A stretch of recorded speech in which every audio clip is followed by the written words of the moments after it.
伫咧嘉义新港的乐龄国画班学员，拢是55岁以上的老大人。即马因伫咧梅岭美术馆开办展览，希望会当展出这个老大人因对艺术的兴趣。用目镜来画叶仔了后，才搁转伫画纸顶面。上课的老大人，大家拢静静看。老师讲，各种物件拢是画水墨画的材料，只要有创意，人人拢会当是画家。我去路边挽草啊，像这啊，还有花啊，还有类似。阮当的盘啊，小盘子我都摕来炖，炖了这效果搁这么好。那个包包很美妙，它是用那个口罩，我们平常戴的口罩去画出来的。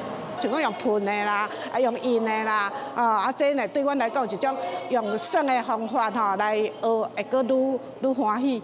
嘉义县埔子的梅岭美术馆内底，即马当咧展览100多件来自新港乐龄国画班学员的作品。学员为55岁到90多岁拢有。国画班为2019年成立到今，毋但举办真侪届的展览，嘛，互老大人伫学画图的过程当中找到新的目标。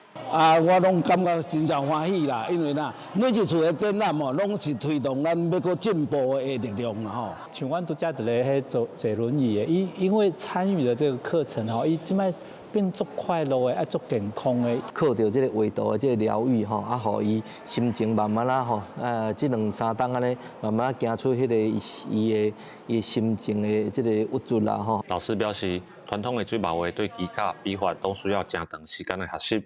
老大人透过印、画、搁有捏的方式来学水墨画，毋但互老大人好学有成就感，嘛互因伫退休的生活当中培养新的兴趣。记者林慧婷，嘉义报道。